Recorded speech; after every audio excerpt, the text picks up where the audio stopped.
The most underrated WWE game or overlooked WWE game in my opinion. WWE in 2009 released SmackDown vs. Raw 2010, another underrated classic. SVR 2010 had massive improvements and was a big step up from SVR 2009. So SmackDown vs. Raw 2011 had to build on 2010's success. Alright, the game was released on October 26, 2010, and there were 3 special editions. One featured a playable Bret Hart DLC code, another had The Undertaker's Ministry of Darkness attire, and the third, and the absolute worst one, was Randy Orton's alternate attires and the tribute to the Troops Arena. Now when I say these were this was the worst special edition, I mean it. Orton's attires were unlockable in the game, and so was the tribute to the Troops Arena. They could have just had one special edition that had both Bret Hart and Minuscule Undertaker. Let's talk about the gameplay. The gameplay gave you more freedom to do the moves you want to do, how you want to do them. Like for example, if you hit the bro kick, then you could run and hit it.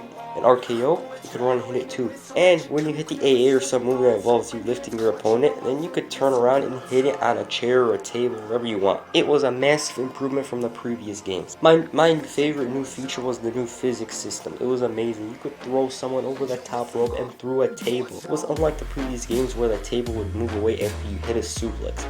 You could even break a ladder. AA through the table, check.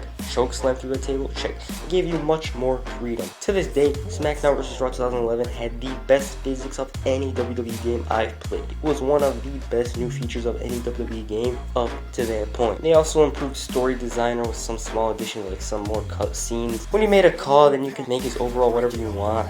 In the previous games, you had to go through My Career or something to boost his stats. SVR 2011 also allowed you to edit download content from community creations. The Hell in a Cell was revamped. You could use weapons in the cell. There wasn't a cell door in 2011, but you could break the cell walls with finishers, and you could hit some finishers from the top of the cell like a sweet chin music to send your opponent off the cell. This was also the first game to feature an online Royal Rumble. Another feature was the pin combo. For example, if you hit the 619 and then the dive, you could press the circle or B to trigger a pinfall. This game was really fun. That's not to say there weren't some flaws. 450 moves were removed from the game. That's a large amount of moves removed for essentially no reason. Exhibition mode was technically removed in favor of universe mode. Like, everything you do in exhibition mode matters as it affects universe mode and vice versa. You could turn it off with R3 though. Anyways, let me talk about universe mode. This was the very first universe mode in a WWE game. It obviously had limitations compared to now, but at that time it was amazing.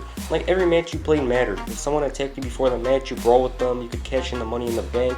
It had some small details that were great. You could turn someone heel or face, make someone the champion. It was the start of the universe mode, and compared to nowadays, it feels limited, yeah, but still, it was a nice way to start off the game mode. Now, let me talk about the Road to WrestleMania mode. First of all, this was really fun. You had 5 choices or 9.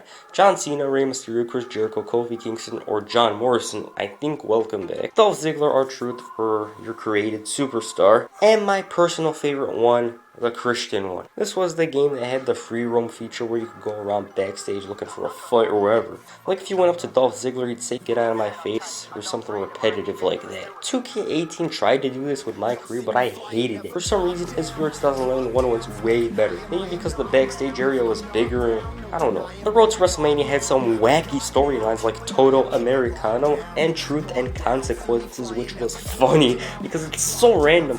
Undertaker's dead. He is really, really dead.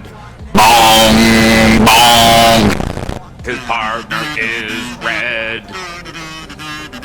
Oh, oh, WrestleMania fighting to survive. Just like that, just like that.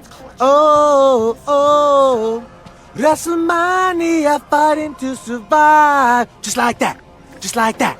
Oh, oh, WrestleMania fighting to survive. I hated when you had the brawl teams like the Legacy or Hart Dynasty. It was so annoying, and for some reason, the Inferno match against Kane was annoying for me. The soundtrack had some generic songs and entrance themes.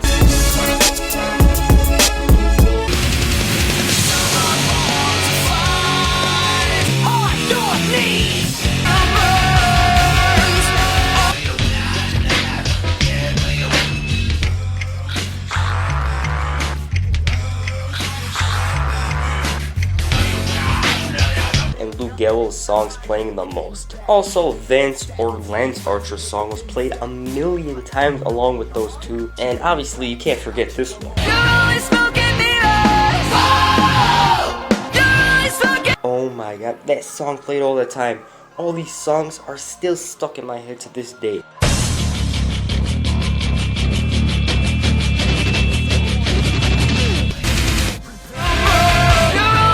Now let me talk about the roster and the arenas. The roster was pretty stacked with 76 superstars, including DLC at the time, which was impressive. Clearly now that would be a severe disappointment. The roster represented late 2009 and early 2010 nearly perfect. Great Khali, Tommy Dreamer, Carlito, and the Hurricane were going to be included, but they were removed. I don't know why Khali was removed, but Carlito was removed because he was released in May 2010, which is weird, because the likes of Mickey James and Shelton Benjamin were in the game, even though they were released in April of that year. The Hurricane is in the game though, but not as an in-game character. He was only in the Road to WrestleMania mode, and weirdly enough, Daniel Bryan was going to be in this game. This was and is such a big bummer. He would have completed the roster, and it was even confirmed in an interview that the American Dragon was going to be in the game, but he was removed before they even made his model. They should have had the entire Nexus though, but then again, who would have thought they debuted like that? Like, I couldn't have expected that. Like I said, the roster resembles late 2009 to early 2010, nearly perfect. The arenas were from Backlash 2009 all the way up to WrestleMania 26, with the ECW arena included in the game, and the WCW Nitro and the NXT arena being DLC. It gives you that WWE 2010 vibe perfectly. The loading times for this game were something else. It was so fast. The graphics were amazing and kind of rival the current games in a way. The fact that RVD was in the game is great. He was signed to TNA during this time period, but he was in the game anyway. I think it's probably due to the fact that he was involved in the Road to WrestleMania mode,